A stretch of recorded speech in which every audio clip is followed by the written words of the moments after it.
Assalamualaikum warahmatullahi wabarakatuh.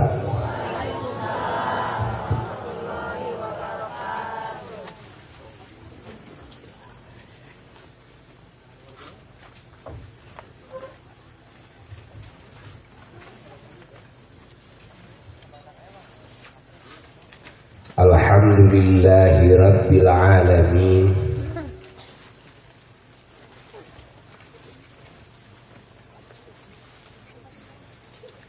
Alladzi manna alaina bi anwa'in ni'am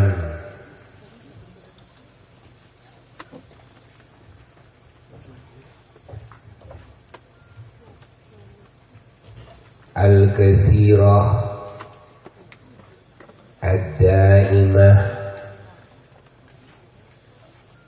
al-mutawaliyah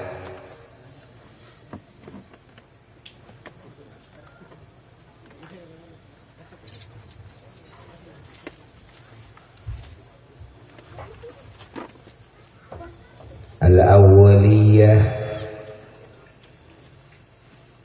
wal-abadiyah al-hissiyah wal-ma'nawiyah al-zahiriyah wal-batiniyah al-ijadiyah wal-imdadiyah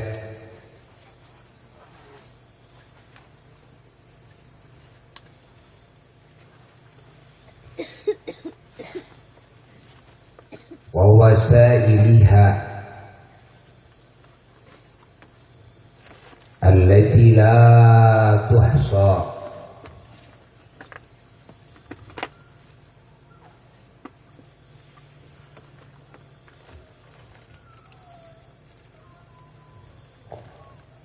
wa tilka ni'am wal minan hasilah wa mawjudah wa muntashirah bil wasilatil uzma wal wasitatil kubra sayyidina wa nabiyina wa maulana Muhammad sahibil mi'raj wal isra. Wa ashhadu an la ilaha illallah wahdahu la syarika lah wa ashhadu anna sayyidana wa nabiyyana Muhammadan abduhu wa rasuluh wa khatimu anbiya'ihi fala nabiyya ba'dah. Allahumma salli wa sallim wa barik ala sayyidina Muhammad An-Nabiyil Ummi Al-Habibil Adil Qadar Al-Azimil Jah wa ala alihi wa sahbihi wa sallim. Amma ba'du, faya ibadallah, usikum wa nafsi bitaqwallah wa ittiba'i sunnati Rasulillah sallallahu alaihi wasallam la'allakum tuflihun. Qala Allahu jalla jalaluhu wahda fi muhkami kitabihil azizil karim. A'udzu billahi minasy syaithanir rajim. Bismillahirrahmanirrahim.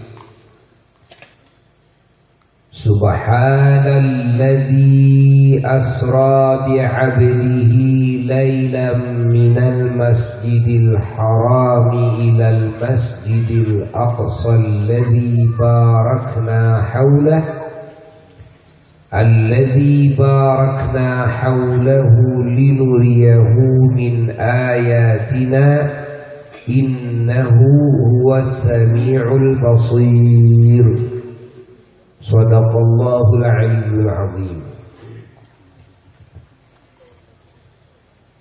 Hadirin hadirat rahimakumullah dan segenap mustami'in mustami'at, ikhwan, ahbab, akhwat dimanapun berada, yang saat ini ikut menyimak acara yang agung ini, baik yang ada di Indonesia maupun di Timur Tengah dan Eropa dan negara-negara Asia.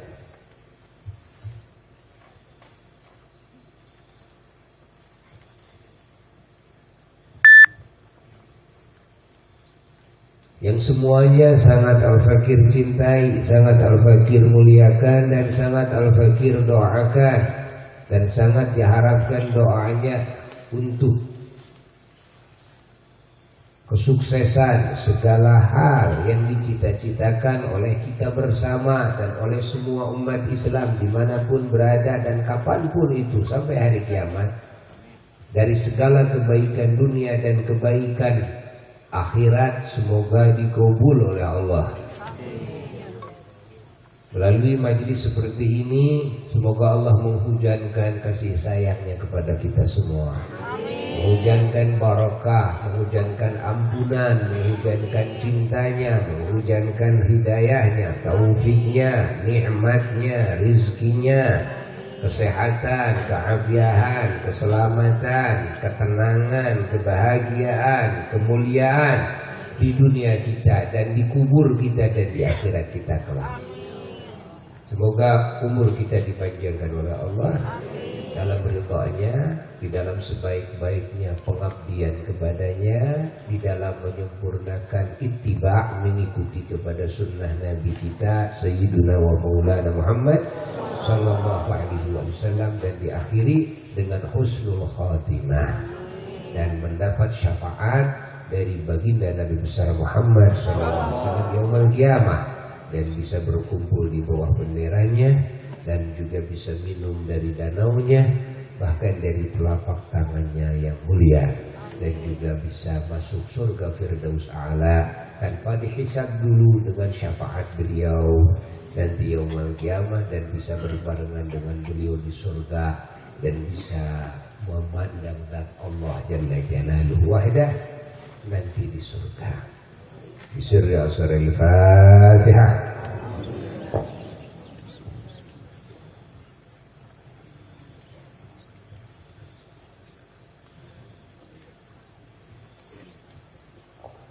Alhamdulillah, di saat ini kita bisa bertemu kembali, berkumpul di dalam rihlah perjalanan ubudiyah, yakni perjalanan ibadah, perjalanan pengabdian kepada Allah Jalla Jalaluhu wahdah.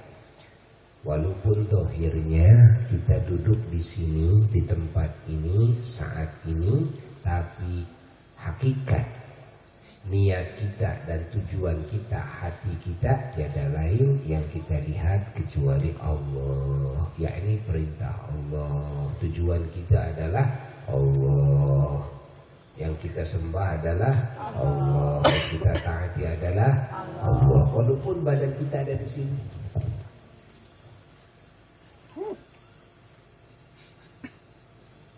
Itulah kesinkronan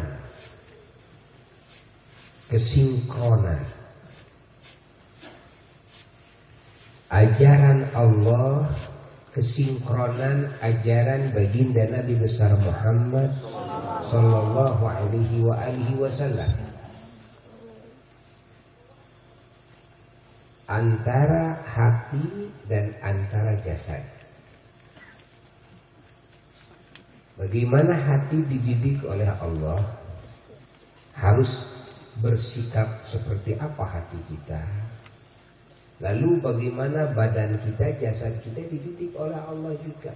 Ini harus melakukan apa. Termasuk ucapan kita, lisan kita dididik harus mengucapkan apa. Subhanallah, didikan Allah begitu sempurna. Didikan baginda Nabi besar Muhammad sallallahu alaihi wasallam begitu sempurna.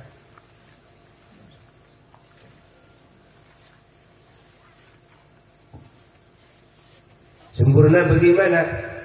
begini, bahwa di dalam tatanan hati, yang mana hati ini merupakan kerajaan yang paling awal, kerajaan pokok yang mengatur kehidupan alam jasad, baik dan buruknya kehidupan di alam jasad ini itu berasal daripada baik dan buruknya kehidupan di dalam alam hati, kerajaan hati. Kalau baik dalam kerajaan hati, nanti dalam kerajaan badan itu akan baik pula. Kalau jelek dalam kerajaan hati, dalam kerajaan badan akan jelek pula. Timbulnya kebaikan di muka bumi asalnya dari kebaikan hati. Timbulnya kerusakan di muka bumi asalnya kerusakan hati. Bagaimana di alam kubur dan di akhirat sama. Nanti apa yang kita rasakan, kerusakan dan kecelakaan di kubur karena kerusakan hati kita sekarang. Nanti kecelakaan di akhirat nanti sampai masuk neraka itu adalah kerusakan hati kita sekarang. Nikmat di alam kubur, nanti nikmat di akhirat masuk ke surga adalah kebaikan hati sekarang. Yang menentukan kita menjadi ahli surga dan ahli neraka pada awalnya adalah hati kita sendiri. Hayati oleh kita, urusan hati ini bukan main-main. Segala apa yang kita fikirkan, apa yang kita niatkan, apa yang kita rasakan, apa yang kita ucapkan, apa yang kita lakukan, kalau diniatkan oleh hati kita, ibadah kepada Allah seketika menjadi surga segala.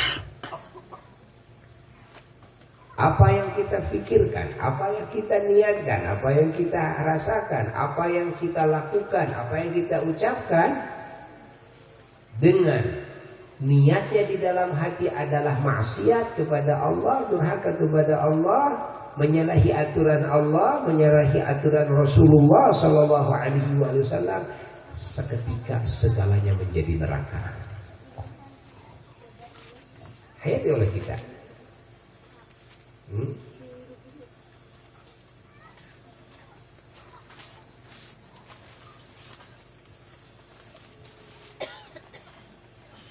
Lalu Allah Subhanahu wa ta'ala di dalam kerajaan hati kita mengajarkan memiliki ittisal. Apa ittisal? Hubungan. Namanya ittisal qalbi, hubungan hati.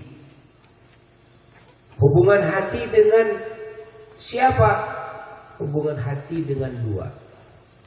Satu, hubungan hati dengan Sang Khalik Jalla Jalaluhu Wahdah, dengan Sang Pencipta kita, Sang Pencipta alam semesta, yang menciptakan nikmat, yang mendatangkan nikmat, yang menghujankan nikmat kepada kita, yang mengurus, mengatur, merajai, memastikan segala sesuatu kita dan makhluknya, semua ciptaannya di alam manapun dan alamnya tersebut. Hubungan ittisal, hubungan hati ini, hubungan hati ini dengan Allah adalah hubungan hakiki. Hubungan apa? Hakiki. Catat oleh kita. Hubungan hakiki, yakni hubungan hakikat. Kenapa? Karena hakikat adalah Allah. Yang hakiki adalah Allah. Zat Allah hakiki, sifat-sifat Allah adalah hakiki.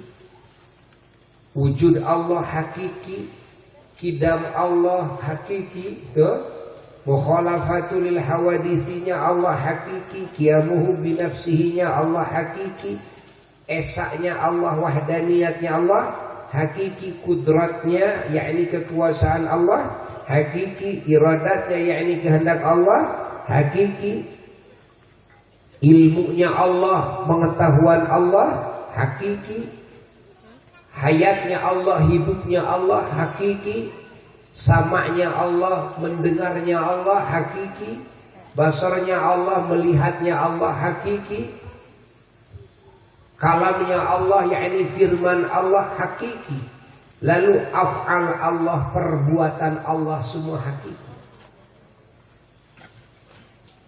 Adapun semua ciptaan Allah yang diciptakan oleh Allah itu semuanya adalah majazi.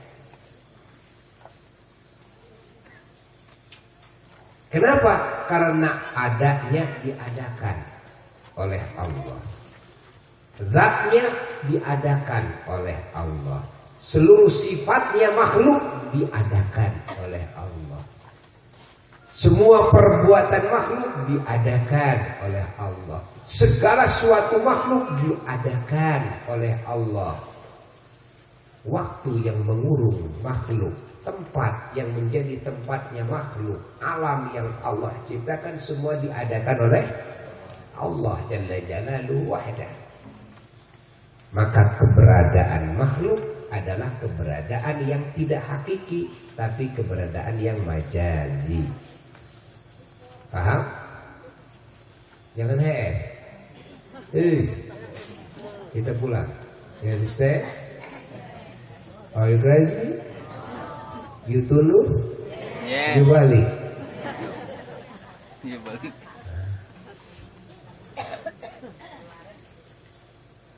Ayatnya oleh kita. Oh begitu.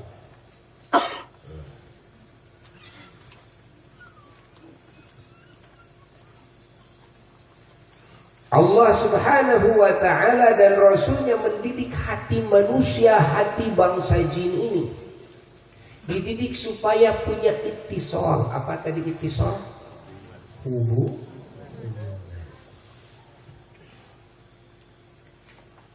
Ittisal, hubungan. Hubungan apa? Hubungan qalbi, hubungan hati. Dengan siapa? Dengan Allah Jalla Jalaluhu wahdah. Dengan Sang Khalik Jalla Jalaluhu wahdah. Ini hubungan disebut hubungan hakiki karena berhubungannya dengan hakikat. Kalau sudah berhubungan dengan Allah, segalanya hakikat. Ingat.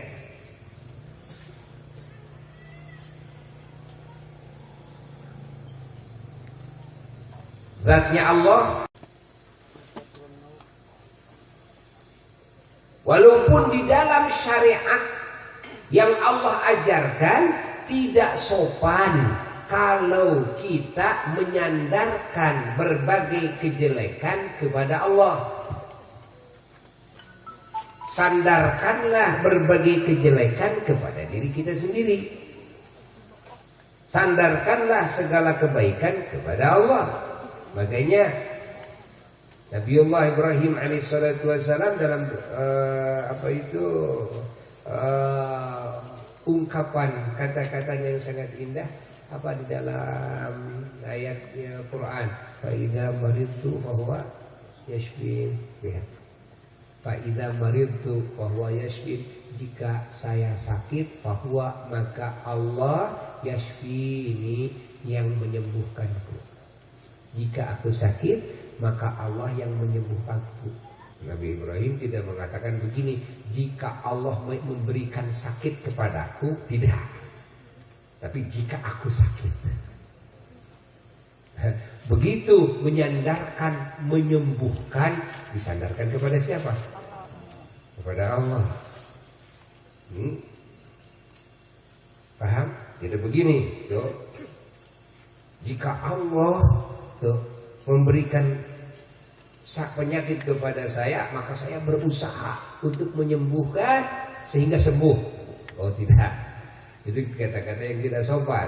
Tapi justru bab menyembuhkan sandarkan kepada Allah, bab sakit sudah jangan bawa-bawa Allah di dalam mengungkapkan bahasa. Karena apa? Tidak sopan. Padahal pada hakikatnya yang menyembuhkan siapa? Allah. Kalau yang menyakiti Allah. Ya Allah juga. Paham? Paham? Paham? Apa saja yang namanya kejelekan-kejelekan yang disebut kejelekan oleh kita. Lalu ada pertanyaan kepada Al-Fakir, kenapa dalam doa bangun tidur ada doa begini yang diajarkan oleh Nabi, alhamdulillahilladzi ahyana ba'dama amatana wa ilaihi nusyur. Alhamdulillah, segala puji bagi Allah, alladzi ahyana, yang telah menghidupkan saya, ba'dama amatana, setelah Allah mematikan saya, ya. Setelah Allah mematikan saya, yakni menidurkan saya. Ingat bahwa makna menidurkan ini bukan kejelekan, sehingga disadarkan kepada Allah. Tidur itu kebutuhan. Sekarang mau tidur nggak? Kalau kita dalam kehidupan ada kalanya kita mau tidur.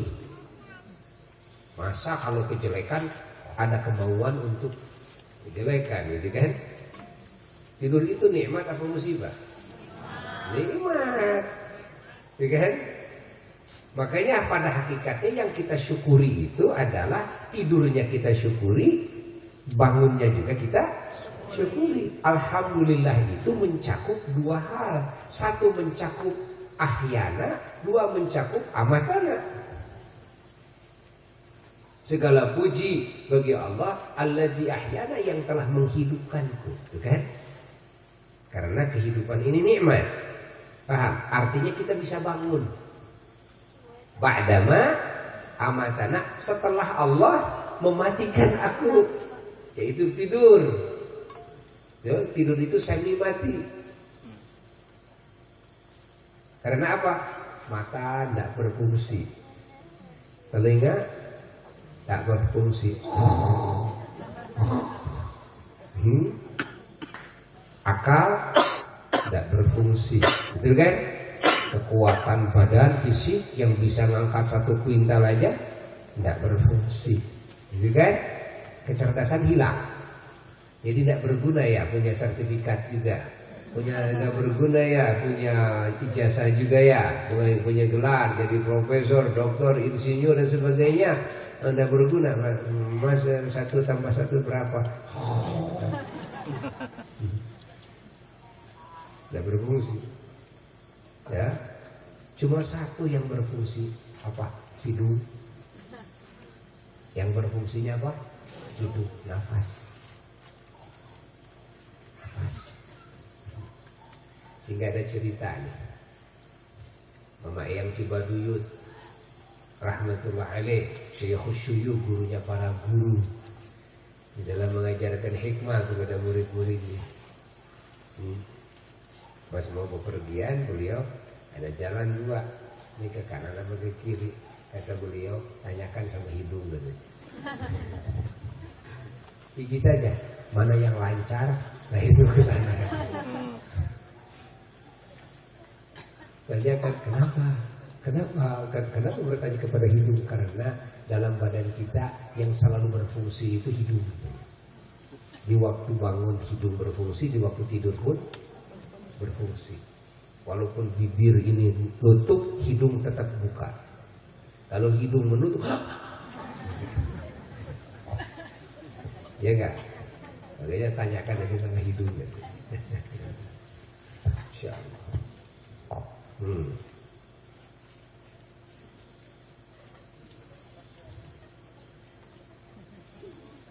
Maka arti mati dan hidup di sini begitu. Itu hidup nikmat, artinya bangun nikmat. Lalu tidur pun nikmat. Maka kedua-duanya harus kita syukuri. Kita harus memuji kepada Allah atas pemberian Allah, atas kehendak Allah. Kita dikehendaki oleh Allah tidur, alhamdulillah. Kita dikehendaki oleh Allah bangun, alhamdulillah. Semua alhamdulillah. Harus kita syukuri. Apalagi tidur dan ngantuk di waktu ngaji. Waktu ngaji wirid, terus kita ngantuk, masya Allah, indah sekali, nyaman sekali sampai tidurnya, gubrak, masya Allah, gubrak. Ngantuk dan tidur di pengajian, di majelis zikir itu adalah suatu anugerah yang hebat dari Allah Subhanahu wa taala yang tidak akan dirasakan nikmat ini oleh semua makhluk di muka bumi ini yang tidak merasakan ngantuk dan tidur di majelis ilmu atau majelis zikir. Orang-orang yang tidak pernah duduk di majelis ilmu, tidak pernah duduk di majelis zikir, yang duduknya di kantor, di pasar, di sana, di sini, mereka tidur, mereka ngantuk, tidak akan merasakan nikmatnya ngantuk dan tidur di majelis ilmu. Makanya kita merasakan, kita ngaji suka tidur di tempat pengajian, tapi kita tidak kapok, ya enggak? Ya enggak? Nanti kalau ada pengajian datang lagi, tidur lagi ya? Ya begitu. Gak kapok. Kenapa? Memang karena tidurnya bukan karena kapok, bukan karena saya tidak mau ngaji, bukan masalahnya. Ini mah kenikmatan saja. Tuh kan? Lama-lama ketagihan, akhirnya tiap ngaji. Kalau ketagihan bahaya juga nih. Nah, itu.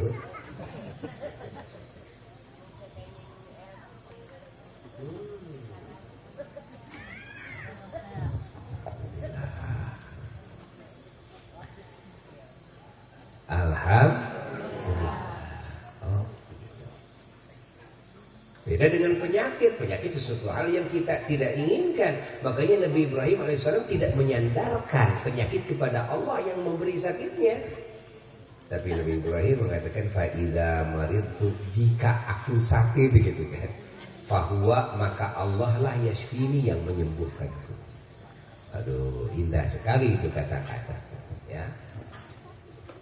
Nah, ini peradaban namanya, tata krama, bukan berbicara hakikat.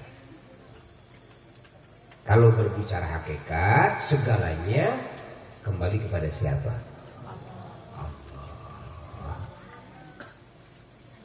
Yang memberikan hidayah siapa? Sehingga banyak manusia dan bangsa jin yang mendapat petunjuk Allah sehingga masuk surga, itu siapa yang memberikan hidayah? Lalu yang menyesatkan siapa? Yang menyesatkan pun juga Allah. Dalam hakikat nih, pembicaraan hakikat nih, ya, Allah yang menyesatkan juga. Yang menjadikan manusia kafir, bangsa jin kafir, Allah. Oh bukan, yang menyesatkan bukan Allah. Lalu siapa? Yang menyesatkan adalah setan, yang menyesatkan adalah iblis. Lalu setan dan iblis sesatnya sama siapa? Ya sama sendirinya. Jadi yang jadi Tuhan berapa? Nanti kayak agama lain, ada Tuhan yang merusak, ada Tuhan yang apalagi membangun, begitu. Nah, jadi banyak betul Tuhannya. Bahwa ajaran Allah dan Rasulnya di dalam membangun hubungan hati, hubungan hati ini menjadi dua. Satu, ittisalul qalbi, hubungan hati kepada Sang Khalik, kepada yang menciptakan. Maka segala suatu urusan semuanya kembali kepada Allah. Nah, hubungan dengan Khalik adalah hubungan hakiki, karena segala suatu urusan makhluk semuanya hakikatnya oleh siapa? Oleh Allah. Segala suatunya sandarkanlah kepada Allah. Kalau Allah lah yang memberi hidayah, yang menyesatkan juga siapa? Allah Jalla Jalaluhu wahda. Yang menjadikan mukmin siapa? Yang menjadikan kafir siapa? Yang menjadikan ahli surga siapa? Yang menjadikan ahli neraka siapa? Itu pada hakikatnya. Maka suka dibahasakan oleh sebagian para mubaligh. Ini daripada hadis Nabi juga, ada bahasa begini, man yudlilillah, kan? Man yahdihillah fala mudhillalah wa man yudlil fala dialah. Itu artinya bahasa yang dikembalikan kepada hakikat. Man yahdihillah, siapa saja orang yang dikasih hidayah oleh Allah, kan?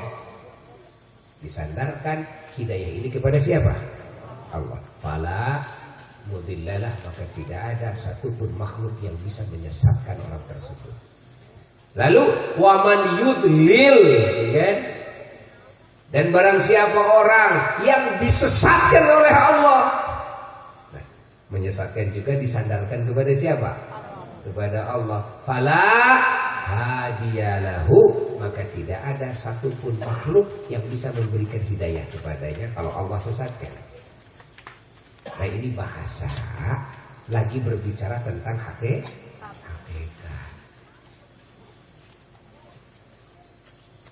Kartos?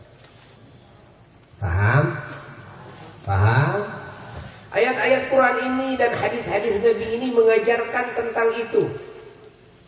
Seperti halnya dalam Fatihah, iyyaka na'budu wa iyyaka nasta'in. Hanya kepadamu ya Allah kami ibadah.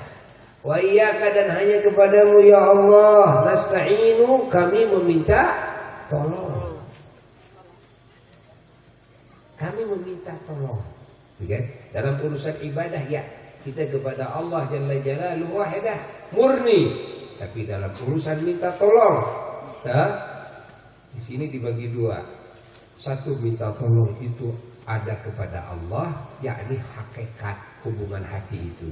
Kedua, meminta tolong itu ada kepada makhluk, yakni hubungan sebab atau hubungan majaz.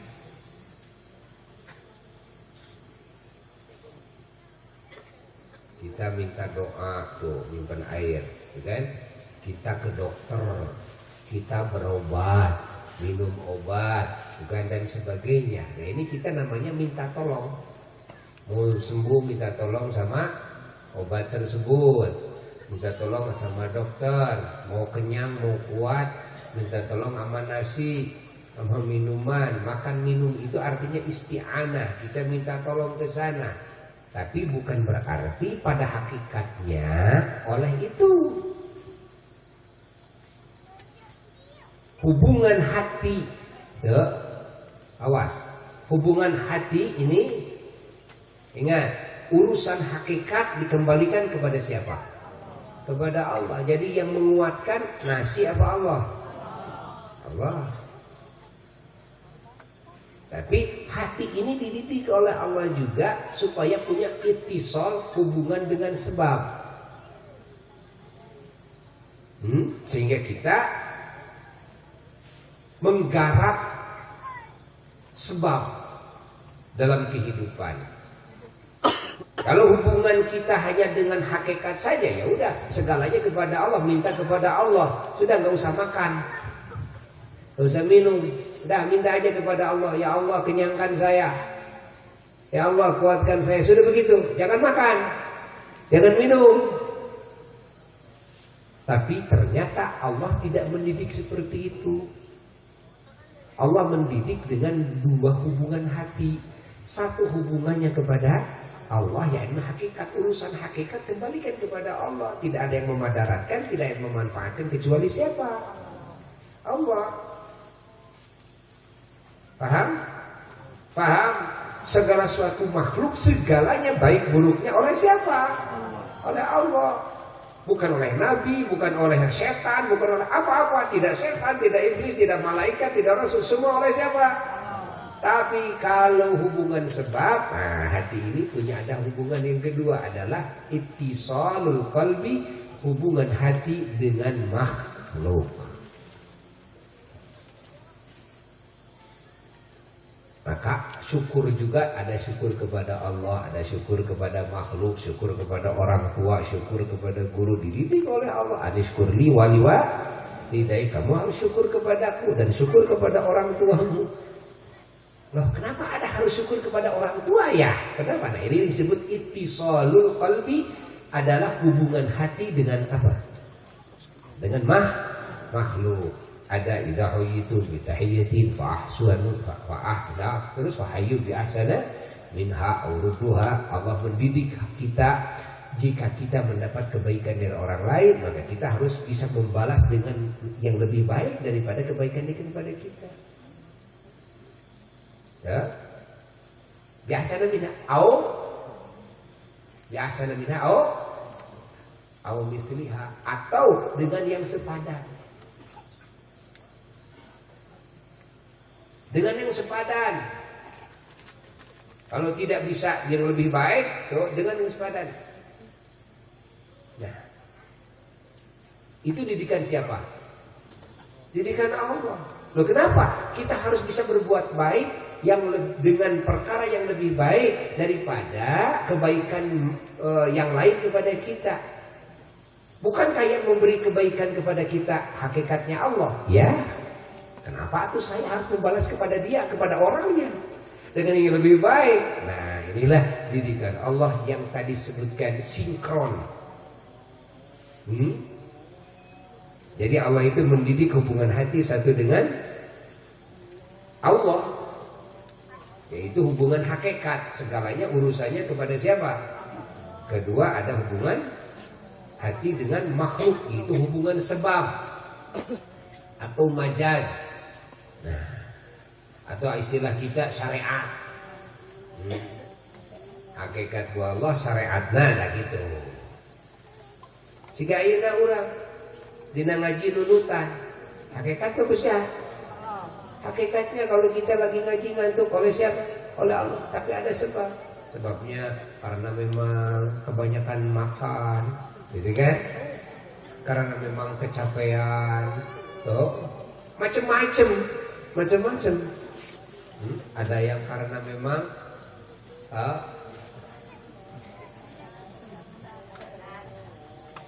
ya, karena memang kebiasaan, macam-macam. Oh, begitu. Sudah.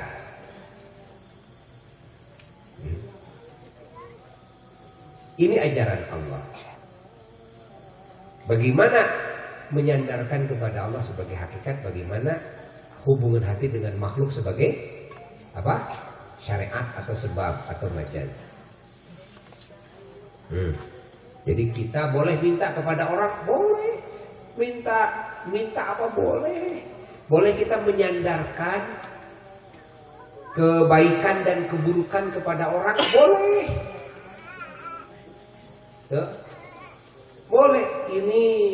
Ini pengajian ini bisa terwujud karena apa? Karena kinerjanya dan pengorbanannya para panitia dan masyarakat di sini semuanya, sehingga terwujudlah pengajian seperti ini oleh mereka.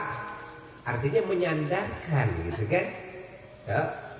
Menyandarkan acara ini kepada manusia lagi, padahal hakikatnya yang mengadakan acara ini siapa? Ya Allah. Boleh. Alhamdulillah saya bisa gede ini, bisa sehat dan sebagainya ini karena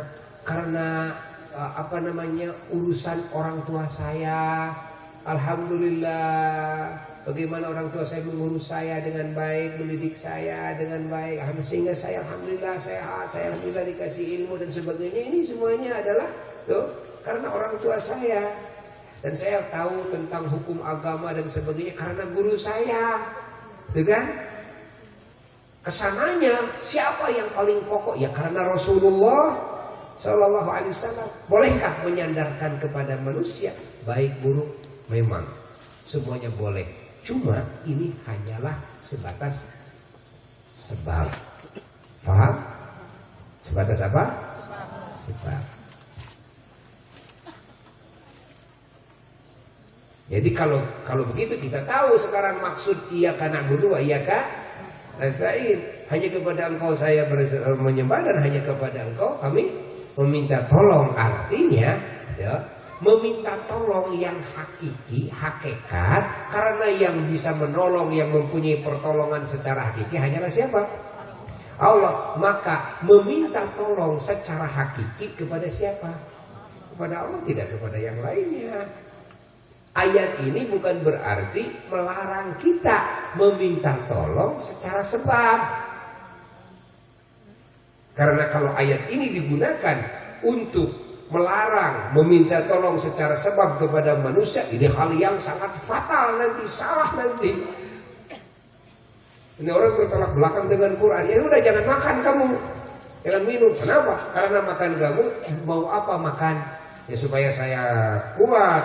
Kalau supaya saya kuat berarti kamu meyakini nasi dan makanan minuman itulah yang menguatkan kamu. Kenapa kamu makan? Karena kamu ingin kuat. Berarti kamu meyakini bahwa nasilah yang memberikan kekuatan sama kamu. Artinya kamu meminta tolong sama nasi tersebut. Kan? Dan dalam kehidupan harus saling tolong menolong. Wa ta'awanu 'alal birri wat taqwa.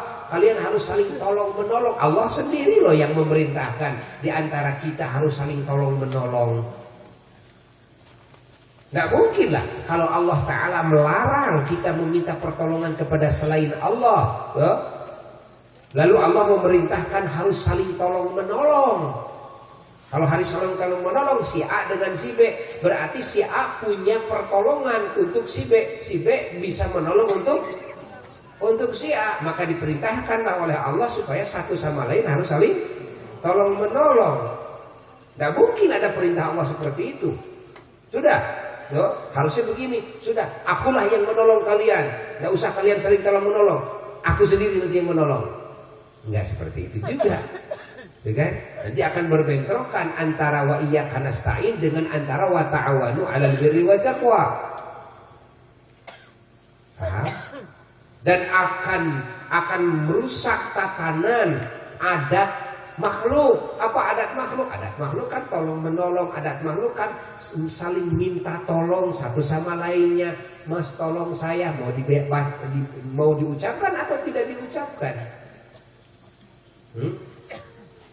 Dok tolong saya.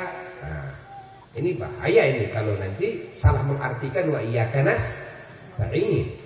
Atau salah mengartikan hadis Nabi, fa idza sa'alta fas'alillah, jika kau meminta maka mintalah kepada Allah. Nah, Nabi kepada sahabatnya menyuruh supaya meminta kepada Allah itu artinya mendidik hati supaya bersandar kepada hakikat. Tatkala kita berdoa, tatkala kita minta tolong, supaya betul-betul hubungan hati dengan hakikat, yaitu dengan Allah itu serius. Diingatkan, kenapa banyak doa yang tidak dijawab? Cuma karena apa? Tidak ada hubungan yang serius, tidak ada kekhusyuan, tidak ada tawajuh, tidak ada menghadapnya hati dengan serius kepada yang dipintanya, yaitu Allah Jalla Jalaluhu wahda. Maka Allah isyaratkan secara khusus wa iyyaka nasta'in. Nabi isyaratkan secara khusus fa idza sa'alta fas'alillah. Jika kau meminta, mintalah kepada Allah. Paham? Nah, ini hadis ini bukan melarang meminta kepada manusia, bukan. Karena ajaran agama, ajaran Allah dan Rasul, ajaran yang sangat sinkron tadi. Gitu. Begitu pula di dalam perilaku jasad dan ucapan lisan, Allah mendidik sinkron lagi. Dalam jasad ini ada sholat. Nah, sholat itu hubungannya bukan dengan manusia ya. Gerakan badan dengan siapa? Dengan siapa? Dengan Allah. Lalu Allahu Akbar kabira walhamdulillahi katsira wa subhanallahi bukratan. Dengan siapa tuh? Ucapannya dengan siapa? Dengan Allah. Subhanallah. Lalu Allah Subhanahu wa taala mendidik lagi perilaku badan ini dengan manusia. Ada harus silaturahmi, ada harus watawasau bil haq watawasau bis sabri, ada harus saling tolong menolong, ada harus apalagi memberi, ada zakat, ada harus apalagi sedekah jariyah, ada harus apalagi macam-macam. Nah, ini hubungan badan. Lalu ucapan pun juga begitu. Hatta dalam sholat sendiri ada hubungan dengan Allah, ada hubungan dengan makhluk. Assalamualaikum ayyuhan nabiyyu wa rahmatullahi wa barakatuh. Itu kepada Allah, kepada makhluk. Kalau membaca salam, assalamualaikum ayyuhan nabiyyu, kepada siapa? Nabi. Kepada Nabi, ini artinya kepada makhluk. artinya kepada makhluk, ya. Tuh. Assalamualaikum warahmatullah. Salam ke sebelah kanan kepada khaliq, kepada makhluk. Assalamualaikum. Salam kepada kalian. Disebut kalian itu kan. Assalamualaikum. Salam kepada kalian. Kalian itu kepada khaliq, kepada makhluk. Kepada makhluk. Oke kan? Malaikat yang ada sebelah kanan, arwah mukmin yang sebelah kanan. Assalamualaikum sebelah kiri kepada khaliq, kepada makhluk. Makhluk lagi. Okay? Subhanallah, ini hubungan antara kita dengan Allah. Jadi ruhani kita, batinnya kita dididik oleh Allah dengan berapa hubungan? Dengan 2. Terus jasad kita dididik dengan berapa hubungan? Dengan 2. Lisan kita dididik dengan berapa hubungan? Subhanallah. Maka digambarkan oleh Isra Mi'rajnya baginda Nabi besar Muhammad sallallahu alaihi wasallam. Perjalanan Isra Mi'raj Nabi mau kepada malaikat, mau ke